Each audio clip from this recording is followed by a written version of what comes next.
Thank you so much. Morning, ladies and gentlemen. First of all, I'm excited to have been invited.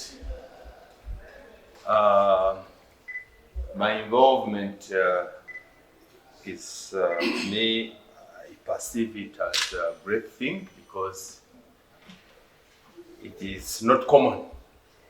Because why me? Yes, professors around, doctors. Can see Professor Kabachenga, Professor Mlo. Yeah, thank you for coming, for creating time for this initiative. And I appreciate my colleagues' efforts, Professor Charles Kazova. Thank you for organizing this event, especially something to do with the technology that is taking shape in the current environment. I want to thank the team behind this, the organizers. It calls for resources. We appreciate the role you've so far played and the direction you are taking, because we must move with the world. If you are not ready to move, then take a back seat and watch the space. Of course, the E-Supervision training, that is the way to go, because the digital world is with us. And the only asset that we now have to invest in is technology. Physical assets, they are becoming irrelevant in addressing the current problems. And it is technology that will help us to achieve a certain level of efficiency and effectiveness. And I think when you talk about E-Supervision, that is the way to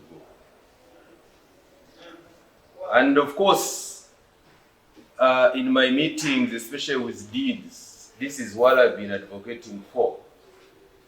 Why do you ask a student to come all the way from Mbale to Mbarara to meet you as a supervisor? And after reaching Mbarara, you say, I'm sorry, I'm not around, come next week. That is very unfortunate. I think this initiative will help us address those challenges. Currently, we are in touch with the cyber school technologies. A project, I think Amos, we've been there, and we are still trying to come up with we are working with this project, which will come, of course, to help us in promoting the application of IT or ICT or online teaching in Mbara University of Science and Technology. And as a university, we want to use this opportunity to decongest lecture rooms. Because if every lecturer and the student is given a laptop at affordable price, cost, and you don't need the data because this is a zero-rated system, why should you leave Katete and come to Masi? Or you as a lecturer, why should you leave your home to come to Mbara University of Science and Technology to teach? We know currently we are still having challenges of space, seats, chairs,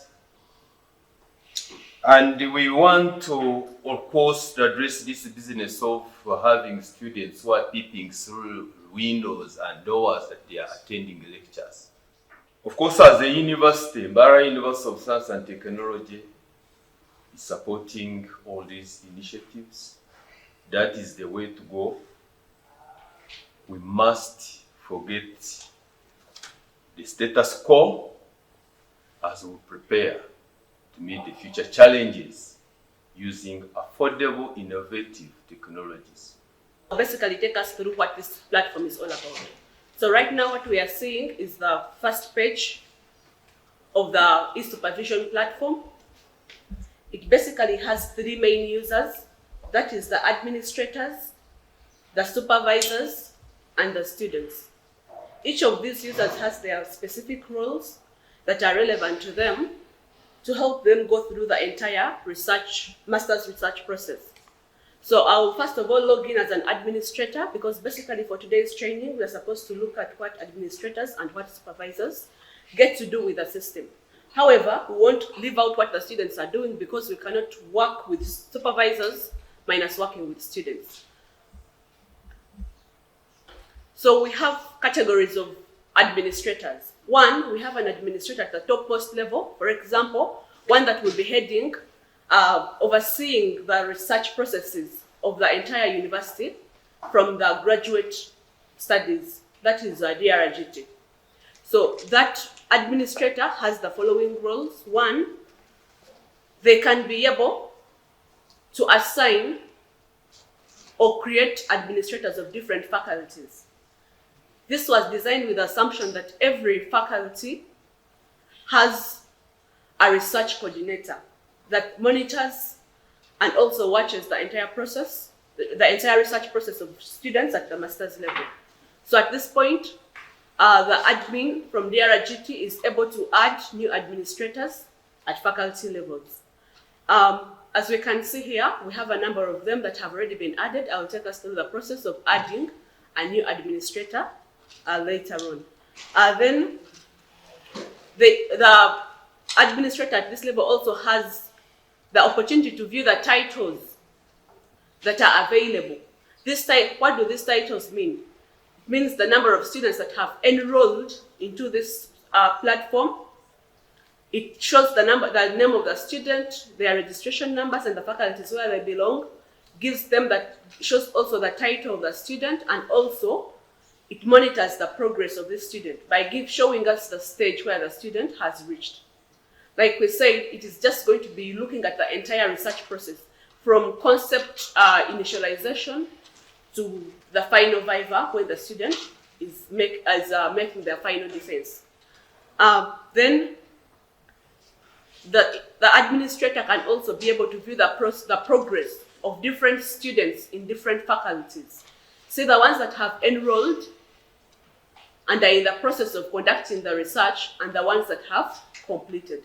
So at the end of the day, we can be able to tell the completion rates at different faculties. Then there is also the assessment process. That is the proposal assessment process. Because at the end of a proposal, we expect that there will be an evaluation to either guarantee the student to proceed with their research, or to make some changes, or to change a topic. So the administrator has the opportunity to give us an assessment criteria that can be followed, and therefore they can also add the different measurements that can be used to actually mark and evaluate a student. So that is what this administrator at the topmost level, let's say DRGT, does with the system. Taking us back to adding a new administrator. So we have a button that lets this administrator add a faculty administrator, where we may put in the name of the administrator. I may use one of us, assuming that Agriobo is going to be an administrator. I put in his, of course he's required to have an email address.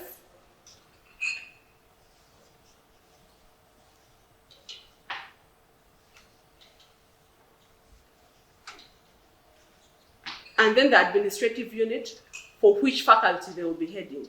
For example, we may say he's heading the Faculty of Science, and then we have that administrator added. On the other hand, Agri gets a notification via his email that he is the new administrator, and now he's able to take on the administrative roles of the faculty. If Agri has access to his email, he can confirm a reception of that email. So that is basically what will happen. In case a mistake was made, there is an option for editing. We may delete an administrator, we may add an administrator. For demonstration cases, I may delete myself and then add again. Or I may make some changes.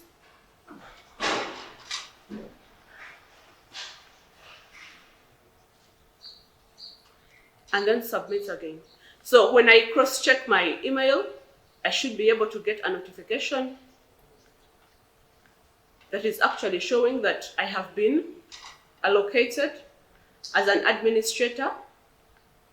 Yeah, so as an administrator of this Faculty of Computing, I am able to also view the students that are available. I can add a new student.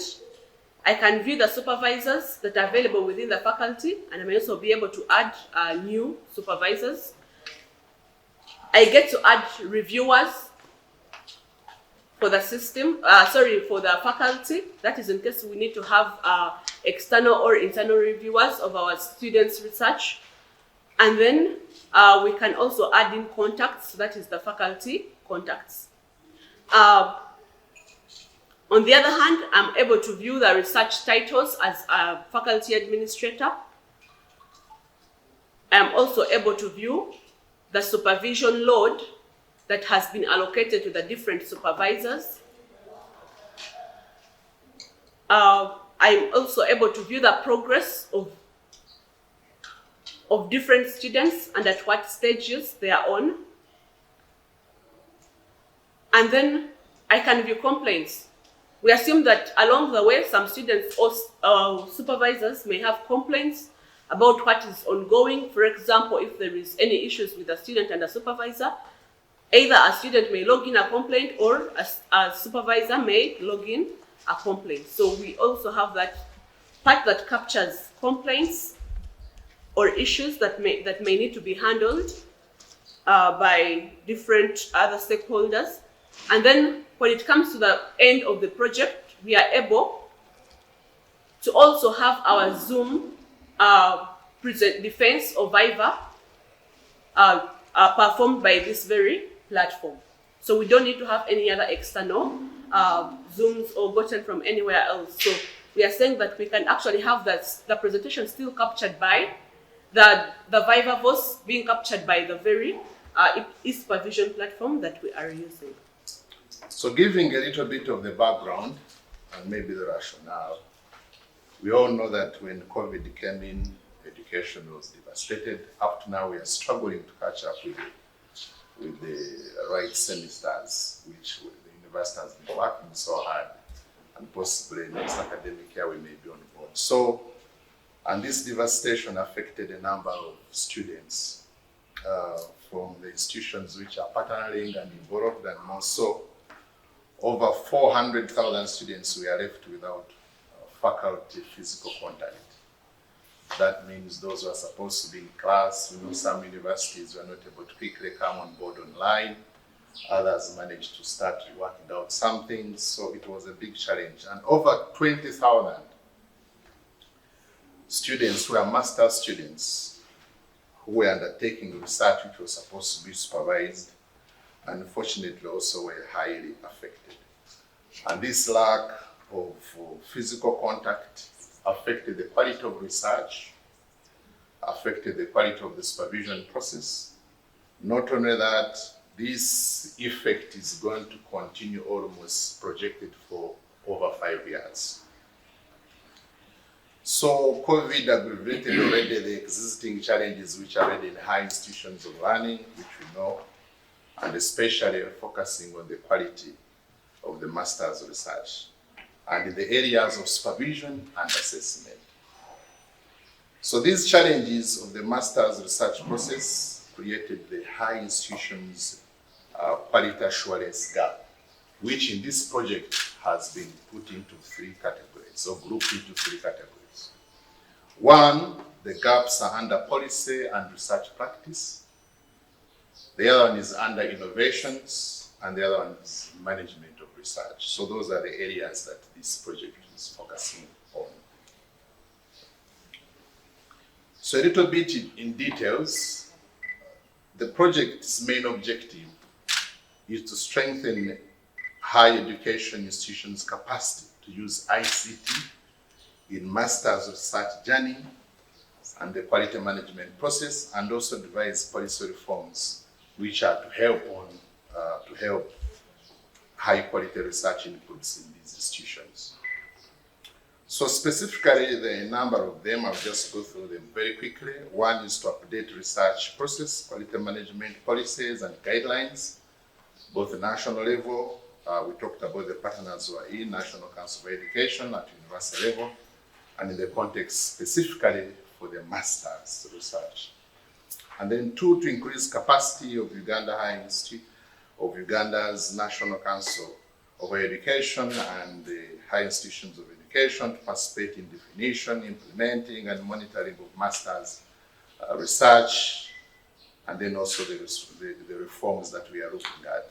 Number 3, to document critical aspects of master's students' research journey, which should be monitored for relevance national development priorities. So there will be at least some level of monitoring whatever is happening in this process, as we shall see our colleague presenting that platform and system. So meaning the different players are able to monitor what is happening at the different levels. Then also to build capacity in using ICT to a digital skill inclusion mechanism, which can reduce various forms of discrimination among women and girls both. Here trying to refer that as we use ICT and you're avoiding much of the physical contact, you're able to deal with issues of harassment, or either sexual harassment, both with the staff or to the student. So then number 5 is to increase the number of master's students capable to conduct quality and impactful or relevant research, along with increased skill research supervision among the supervisors and the administrators, as we talked about from our coordinator on the manuals and the trainings should be happening. And number 6, to promote local and international mobility, cooperation, exchanging good practices among and between National Council, high institution education, both in Europe, because we have 2 partners that you saw who are from Europe, and then also the institutions which are here locally in Uganda. So these objectives will contribute, I want to talk about the contributions and also the interventions. The project will contribute to finding solutions to the quality assurance problems, the gaps that I highlighted earlier, that they encountered specifically in the master's research process. And these, maybe that was slide, you can move on to project contributions. Yeah, that's the one. And so these are looking at the gaps which are focusing on the absence of student-supervisor interaction record. If they are asked, we who are supervising and we who are supervisors, the record of how you've been engaging your student in the supervision process, I mean, it's very difficult to get that record. But this system will be able to always capture such records. Increased redundancy in supervision skill transfer, so there will be timely transfer of skills from supervisors to the students.